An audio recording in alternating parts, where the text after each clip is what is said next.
You're listening to Deliberate Living, a podcast that inspires, empowers, and encourages listeners to live life more authentically.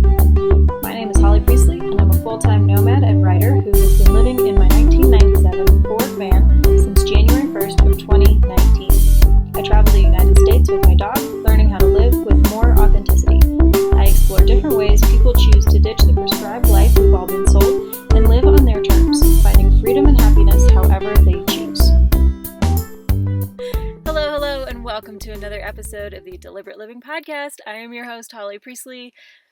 Are you guys getting sick of that intro yet? Should I, switch it up? I don't know if I will, because that's what's ingrained in me now. But I feel like, if you've been listening for a while, you've heard it some 60 some odd times. But anyway, this week I am tackling another listener Q&A. I think this is my third one that I've done.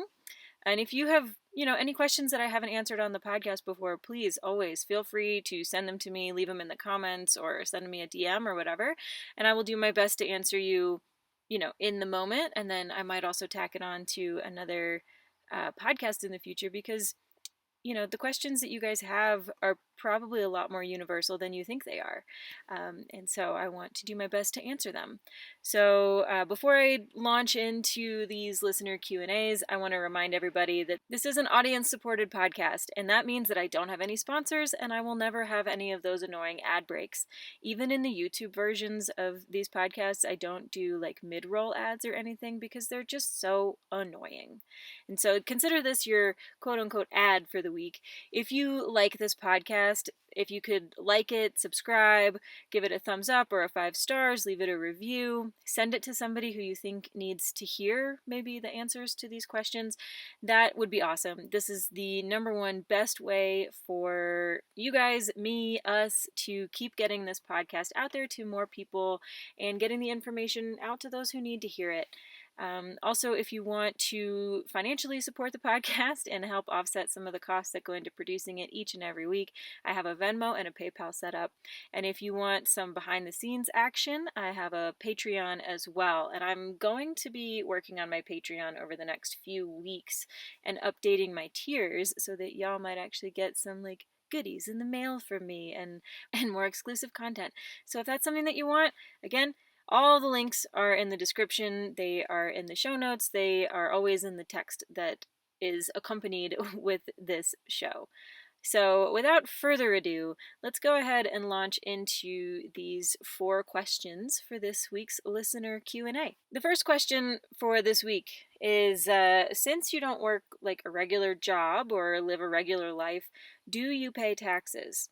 And what about getting older? And so basically I do pay taxes. I do it all by the book. A few years ago, before I even moved into the van, taxes got really complicated with all of the different jobs I was working and all the different businesses that I was a part of and all the different income streams that I had. And then also, my property that I've been renting out for a few years.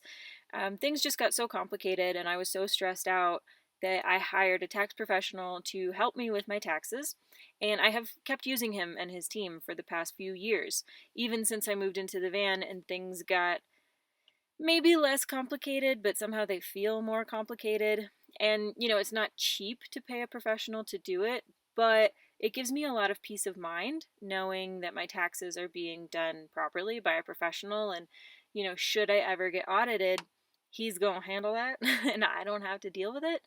And so, every year taxes are still stressful, but they are slightly less stressful because I don't have to rely on my own lack of knowledge about the IRS and all of the forms to get it done. I just send everything that I possibly can to him and his team. They send me any questions that they still have. And then I pay the taxes and I pay the quarterlies based on his estimates, and I do my best to do everything properly. That said, I'm 31 years old and I really do not expect Social Security to be a thing when I'm old enough to draw from it.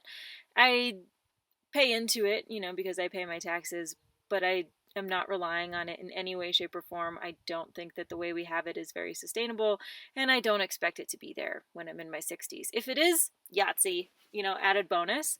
But because I don't have any expectation of receiving any, I am taking my future into my own hands. I have been contributing to a Roth IRA for the past few years. And if I'm able to max it out, which has really only happened once so far, but if I'm able to max out my retirement contributions there, I do throw the money that I was putting into retirement into various investment accounts. And I'm not an expert by any means, not by any stretch of the imagination, and I'm still learning a ton about investing, and it can definitely be a roller coaster. But based on all the personal finance reading that I've done and everything that I've learned, I know that it's better to start now and to start small rather than like not starting at all or like waiting until I'm even older than I am. And to be honest, like I really wish that I would have started sooner. And I think that's true. I don't think anybody who's contributing to any kind of retirement thinks that they started too soon. So, yeah, that's kind of a look into my non-regular job, taxes, and future planning. I do think that personal finance is a really important thing to learn. I'm super passionate about it. I've read a lot of books on it and listened to a lot of podcasts and that sort of thing. And if you don't know anything about personal finance, it feels very overwhelming. Even the concept of just like making a basic budget can be a lot for some people. And so, you don't have to start out. I didn't start out doing all the things I'm doing now. I started out really simply and really basic. And I'm happy to share, book recommendations if you need them. But definitely take your personal finances into account now, and plan for your future. Don't rely on anybody else, certainly not the government. That's my recommendation. Second question is, I'm building out my van now, and how much water do you suggest I plan on being able to carry? And so the answer here varies greatly depending on your needs. My recommendation is that you probably need less than you think you do. Water is kind of one of those confusing things. When you live in a house, you don't have any idea how much water you're using on a regular basis. You just turn on the faucet and the water comes out. And that's certainly a privilege and a benefit of living in the United States. But overall, a lot of people who live in houses and who are considering moving into vans have no idea about their water economy. They don't know about their water budget. And I didn't either when I first moved into the van. When I first started 2.5 years ago, I carried about 9 gallons of water with me. At the time, I had one of those 7-gallon cubes, and then I had 2 or 3 1 gallons that I kept relatively full. And at that time, 9 gallons or so would last me about a week of cooking, cleaning, and drinking for me and the dog. I didn't use this water for showering or laundry or any of that, just the basics, cooking and drinking and cleaning. I was also traveling a lot more that first year, and so I found myself in cities and in towns where water refill stations were pretty readily available, and I never ran out or anything like that. So 9 gallons was what I started with. Last year, when the pandemic took over, I found myself in cities and towns less and wanting to be in the woods more, and the 9 gallons was kind of a limiting factor. So at that point, I upgraded my water system and added another 6-gallon container to my collection. And over that first year, at least, I'd replace the 1 gallons a few times. So these days I carry about 14 gallons of water at any given time. And since the pandemic and being in the woods more and in cities less, I do use this water for washing my hair and my laundry on occasion, in addition to cooking, cleaning, and drinking. And so, I have more water, but I use more water, but it does allow me to stay out in the woods a little bit longer, usually closer to 10 to 14 days. Again, just depending on what I'm cooking. But, the dog and I have to stay hydrated, and occasionally I like to clean stuff. When it comes to figuring out your build, if you're still in the building process of your van or in the planning process, keep in mind that whatever water you bring with you will weigh you down. I think a gallon of water is 8 pounds or something like that. And so depending on the type of van that you are going to be living in, weight matters. Some rigs can't handle a lot of extra weight. Eloise Van Gogh, my van, is a Ford E350, and that means that it can handle so much more weight than the E150. I don't know all of the details and the science behind it, but 150, 250, 350 are, increasing amounts of weight that like the frame can carry. So if you're in a 150, you might need to be more mindful of how much water you have, what kind of materials you use in your build out, etc. And so Eloise, my van, came with a 30-gallon water tank that's mounted to the bottom of her, and it's broken, and it's been broken since the beginning, and I've never bothered to get it fixed because I don't need to. But if I did use the 30-gallon tank, 30 gallons of water is very heavy, and it will reduce your rig's mileage and may impact your build out. So that's something to consider. Also, when it comes to water and van builds, you'll have to account for the water both when it's new and when it's not new. Gray water tanks weigh just as much as freshwater tanks, and it's a good idea to have as much gray water storage as you do freshwater storage. So keep that in mind when you're designing your home on wheels in terms of like the layout, but also the weight distribution. The next question, have you run into any or many van lifers in their 50s? Short answer, yes. Longer answer, I'm not like a scientific expert on this or anything. I haven't done any like censi. But I believe there are actually more rubber tramps on the road in the older generations than in the younger ones. If you see a lot of vanners online, many are younger than 50.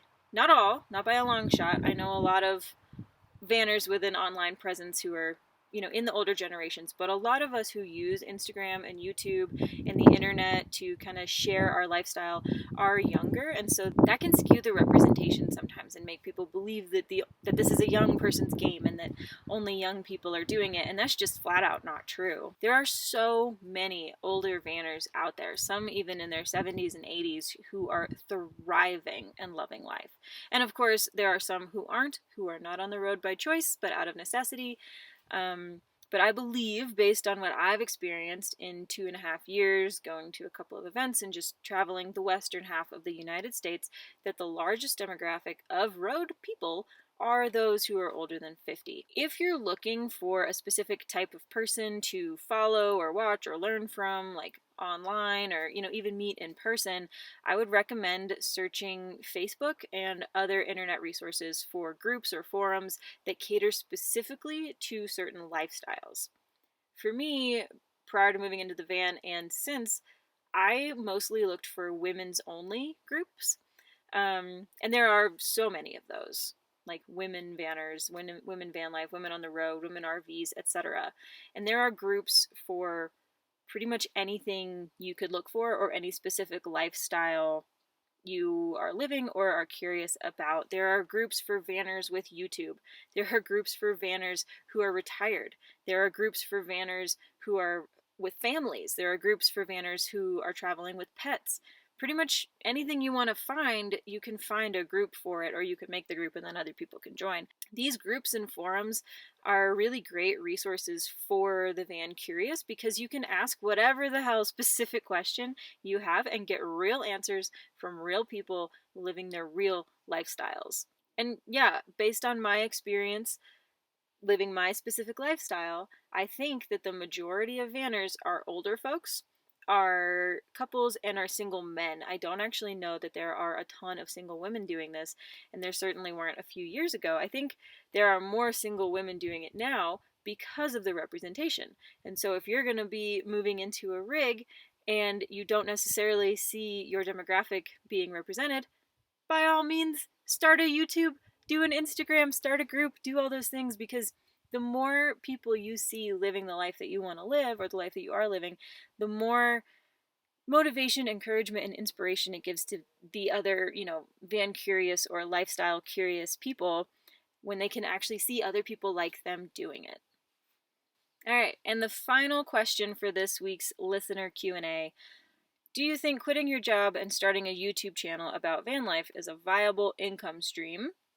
Or should someone considering van life keep their regular job? And I'm going to go ahead and say that neither of those options is necessarily the end-all, be-all of van jobs. YouTube as a business can seem really glamorous and easy and fun, but it's actually a lot of work. The reality is that it's, never a guarantee that you're going to resonate with the right people and monetize. It could take a lot of time to really get the viewership and the audience needed to make money from that channel. So that's the quick and dirty on YouTube.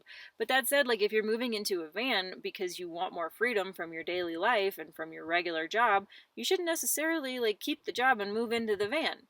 Like, that kind of defeats the purpose, I think. There are just so many options for making a living on the road, and like some of them, yeah, are keeping your 9 to 5 or finding a new 9 to 5. You could work seasonally, you could be part of the gig economy, you could start a YouTube or like an OnlyFans or whatever. You could be working remotely for your company or for a different company. You could start your own company.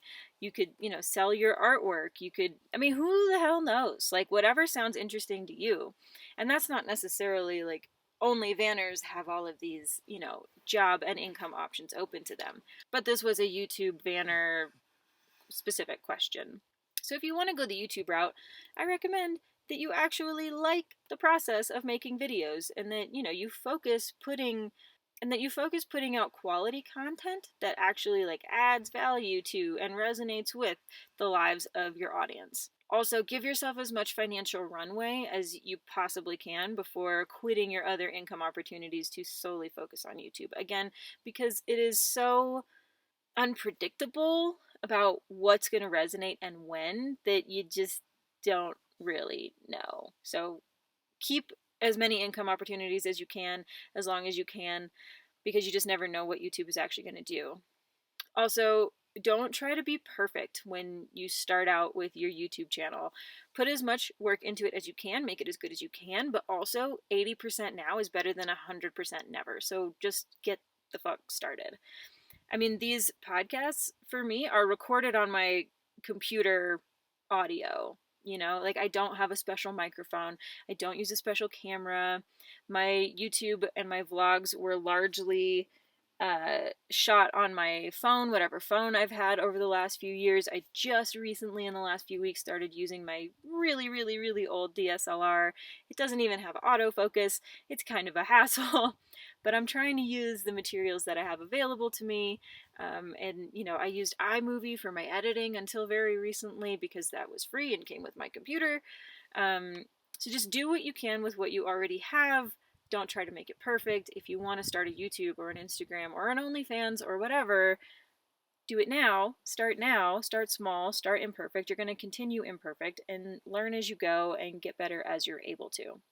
When it comes to YouTube or literally anything else, the most important thing is to have fun with it. If it's not fun, it's going to suck the soul right out of you. And like, that's kind of defeating the purpose of like changing your whole life to like live in this tiny home on wheels and like have all of that freedom, right? So if YouTube is the route you want to go, by all means go for it.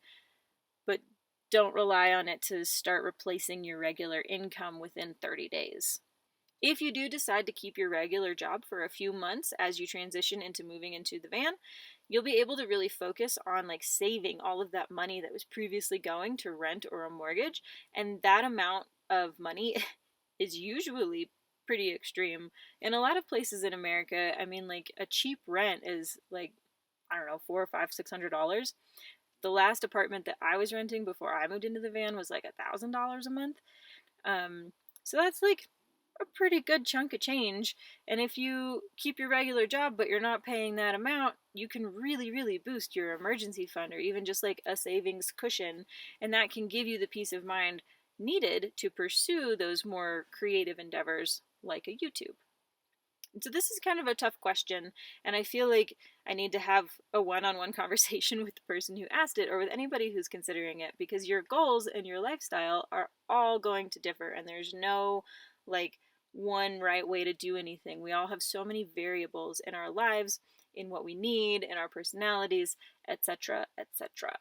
So I'm going to wrap that one up there because I feel like I can get a little long-winded and go down some rabbit holes.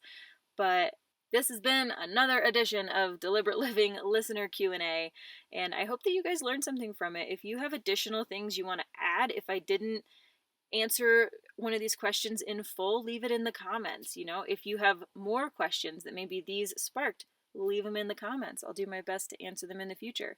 And again, I want to thank every single person who has taken the time out of their life to listen or watch or read any of these episodes, because y'all are what keep me going, and I make it for you. I mean, I make it for me because I enjoy making it, but ultimately I make it for you guys, and I'm just glad that anyone is enjoying it and that we have as many listeners and downloads as we've had so far.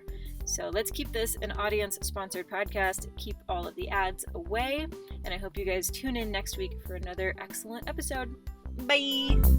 We've reached the end of this episode of Deliberate Living. You can find the show notes and everything we referenced over on my website, and be sure to subscribe wherever you listen to podcasts on YouTube, or sign up for email updates every time something new is published. I'll see you next time on Deliberate Living, and until then, keep your life on the DL too.